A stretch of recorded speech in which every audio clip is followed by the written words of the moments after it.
Hello and welcome to the history of Star Wars. Today's episode we're going to be covering the Snowspeeder. And here we go. The Snowspeeder was a type of T-47 airspeeder manufactured by Incom Corporation and modified by the Rebel Alliance. They saw use during the Battle of Hoth against the Galactic Empire, taking down Imperial all-terrain armored transports with their tow cables.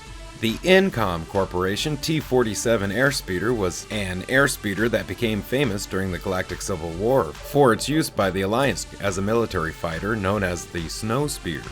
The Incom Corporation's T-47 was an atmospheric vehicle designed for industrial cargo hauling. Its cockpit featured positions for a forward-facing pilot and a rear-facing cargo manager. The cargo manager used the airspeed's magnetic harpoon and tow cable to control the repulsor lift cargo modules. Mechanical brake flapping along with the high-speed thrust nozzles allowed for precise maneuvering.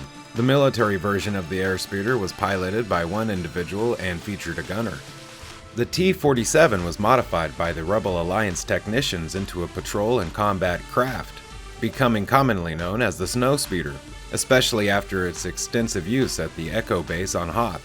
The Rebel Alliance had used the T-47 airspeeder for reconnaissance on Tatooine and other planets. When the Rebels moved to Hoth, the airspeeder required modifications to function for extended periods in the extremely cold climate.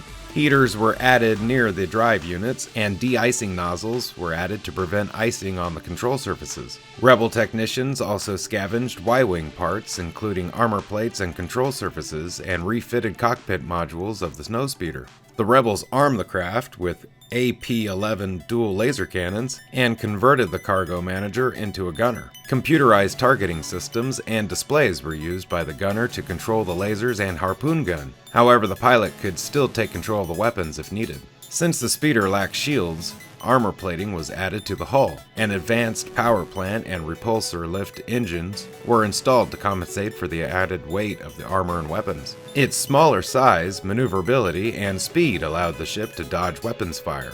In addition to cold weather environments, T-47s were modified by the Alliance for use in several climate conditions. The Snowspeeder version included flotation gear and watertight seals. The Snowspeeder was equipped with advanced filters to keep out sand, engine cooling units, and long-range radar for navigating sandstorms.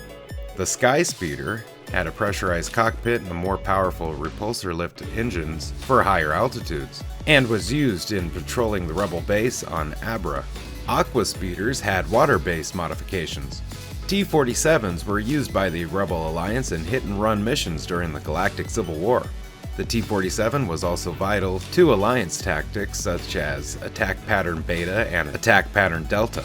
During the Battle of Hoth in 3 ABY, Snowspeeders delayed the advancing Imperial troops, providing extra time to evacuate rebels from Echo Base after finding Snowspeeders' blasters to be ineffective against AT-AT walkers. Rebel pilots used tow cables to tie up the legs of the AT-ATs, causing at least one to crash to the ground. Regardless of this partial success, many, if not most, of the Snowspeeders that participated in the battle were either damaged or destroyed. Those not lost in combat were demolished by the Rebels. Following the Battle of Hoth, the T-47s continued to be used by the Rebel Alliance, and the harpoon and tow cable tactic was employed in other battles. Hey, thank you for watching the history of Star Wars. Special thanks to Wikipedia and its contributors for all information you heard today. Very special thanks to my Patreons and to Royalty Free Tubes for this fantastic background. Don't forget to like, share, subscribe, hit the bell, leave a comment. These things really help the channel grow. Thank you and have a great day. Bye-bye!